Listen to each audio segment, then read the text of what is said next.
Assalamualaikum warahmatullahi wabarakatuh. Salam sejahtera bagi kita semua. Semoga Bapak Ibu sekalian dalam kondisi sehat walafiat dan usaha Bapak Ibu kalian masih bisa berjalan lancar. Pada sesi ini saya akan berbagi pengalaman dalam hal pencabutan izin usaha non likuidasi. Apa yang dimaksud pencabutan izin usaha non likuidasi? Jadi ketika Bapak Ibu sudah mempunyai izin usaha yang berlaku efektif, tetapi kemudian ketika sudah berjalan dan melakukan produksi komersial, ternyata ada satu atau dua item KBLI yang harus dicabut alias sudah tidak berjalan lagi, atau mungkin diproses lebih lanjut menjadi produk yang punya nilai jual lebih baik sehingga KBLI-nya berbeda. Nah, pada saat kondisi seperti itu, perusahaan Bapak Ibu diharuskan untuk melakukan pencabutan izin usaha non likuidasi. Jadi perusahaan Bapak Ibu masih berjalan, tetapi di satu sisi ada KBLI yang harus dicabut. Bagaimana prosesnya? Untuk itu Bapak Ibu ikutilah tutorial ini secara detail, yang tutorial ini detail sampai selesai agar Bapak Ibu tidak gagal paham.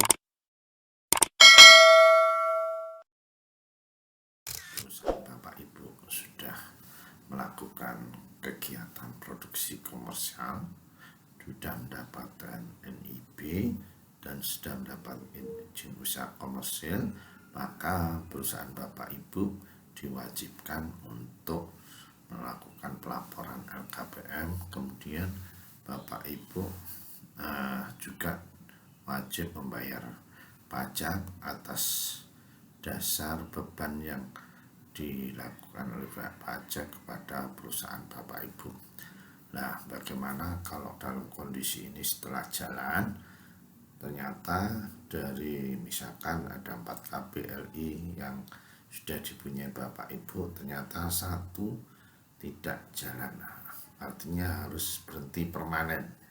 Nah, kalau Bapak Ibu tidak melaporkan ke kantor pajak, pihak kantor pajak akan tetap menagih, dan dari pihak instansi penanaman modal juga akan menagih laporan. Nah, bagaimana caranya supaya hal ini tidak terjadi ke perusahaan Bapak Ibu sekalian? Nah, untuk itu kita harus mengajukan permohonan pencabutan izin non likuidasi. Jadi melalui OSS kita ajukan. Nah, kita klik di sini mengajukan permohonan ya. Kemudian kita di sini kita lanjutkan ya. Kemudian kita pilih perusahaan yang akan dicabut izinnya, tapi hanya satu KBLI saja. Kita klik di sini ya. Nah, ini ada pengecekan status pajak, jadi memang ada hubungannya dengan pajak. Nah, ini valid ya. Jadi dikonfirmasikan dulu sebelum dicabut. Jadi OSS konfirmasi secara elektronik ke Dirjen Pajak dan hasilnya seperti ini. Kemudian setelah itu ini jadi ada LKPM-nya, ada sumber datanya adalah OSS. Nah, kemudian diproses. Nah, ini jadi sumber data adalah SPPC atau OSS. SPPC ini adalah yang proyek lama sebelum adanya OSS, memang harus pakai SPPC. Sekarang kalau proyek baru Bapak sudah mengajukan melalui OSS, pakai OSS. Misalkan di sini ada 2 izin yang sudah Bapak Ibu punyai dalam hal ini adalah SIM ya, satu bergerak dalam piranti lunak, kemudian dalam bidang komputer. Nah, yang Bapak Ibu jalankan ternyata hanya di salah satu ini, misalkan yang piranti lunak ini yang kita jalankan ya. Kemudian yang untuk komputer ini kita hapus karena tidak kita jalankan lagi. Nah, untuk itu langkah selanjutnya adalah kita klik jenis produksi yang akan dihapus ya. Jadi dihapus, kemudian kita klik lanjut dan simpan. Untuk melakukan pencabutan izin maka diperlukan rapat umum pemegang saham. Dalam hal ini para owner dan para direktur ya, pimpinan operasional harus mengadakan rapat. Setelah diputuskan bahwa ada salah satu KPLI yang ada di izin tersebut akan dicabut dan semuanya setuju, maka dibuatlah resum rapat umum pemegang saham.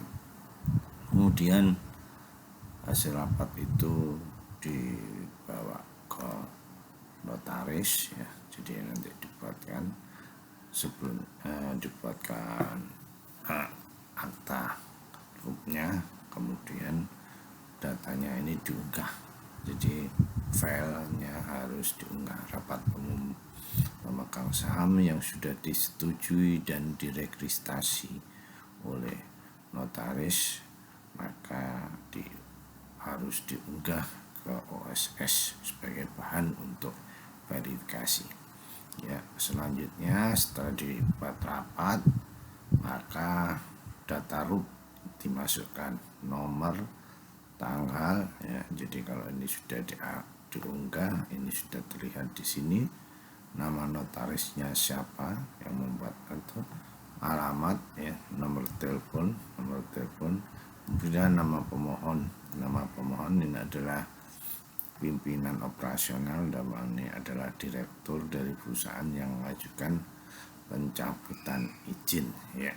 Ini harus dimasukkan, kemudian kita cek lagi apakah datanya sudah betul, sudah valid nomor-nomornya, kemudian kita lanjut dan simpan. Nah, kita diwajibkan untuk konfirmasi, dijawab iya.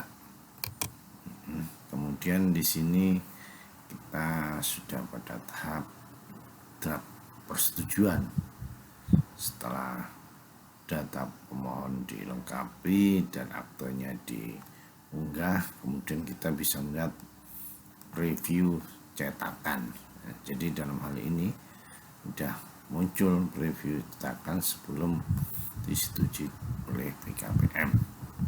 Kemudian atas dasar akta RUP tadi, maka dari pihak BKPM akan mengadakan verifikasi apakah betul pencabutan itu sudah disetujui oleh BKPM. Makanya di sini harus disebutkan nomor pemohon yang bisa dihubungi oleh BKPM. Nah, selanjutnya ini kita diminta untuk konfirmasi ya. Nah, ya. Jadi kita kemudian bisa melihat aktenya. Nah, ini masih dalam proses verifikasi ya. Jadi permohonan likuidasi ya, dalam rangka non likuidasi, jadi pencabutan izin hanya sebagian, itu namanya non likuidasi, jadi masih berjalan. Dalam hal ini status permohonan masih diproses ya oleh verifikator BKPM, jadi masih menunggu bagaimana setelah diperiksa apakah disetujui atau tidak. Nah, kemudian kita melihat ya, bahwa di sini sudah muncul data persetujuan pencabutan kegiatan berusaha untuk SIUP dengan KBLI nomor 47411 ya. Ini bergerak dalam bidang perdagangan ajaran komputer dan perlengkapannya. Ini sudah muncul tapi dalam bentuk draft. Oleh karena itu kita masih harus menunggu proses verifikasi oleh pihak BKPM. Apabila sudah diadakan verifikasi, maka izin pencabutan ini bukan dalam bentuk draft tapi sudah dalam bentuk izin tanpa ada tulisan draftnya ya. Terus kemudian kemana itunya, jadi kita harus tracking dulu ya. Untuk bisa melihat itu kita harus tracking. Untuk persetujuan ini kita lihat tadi pada saat awal kita mengajukan itu melalui permohonan ada trackingnya, kita masuk tracking, nanti setelah itu kita bisa melihat apakah sudah disetujui apa enggak. Nah ini muncul tulisan draftnya hilang, jadi persetujuannya udah betul-betul disetujui. Ini masih dalam bentuk draft. Demikian yang bisa saya sampaikan, mudah-mudahan bermanfaat bagi Bapak Ibu sekalian. Apabila Bapak Ibu suka, silakan like dan subscribe karena masih banyak video lain yang bermanfaat bagi Bapak Ibu sekalian. Assalamualaikum warahmatullahi wabarakatuh.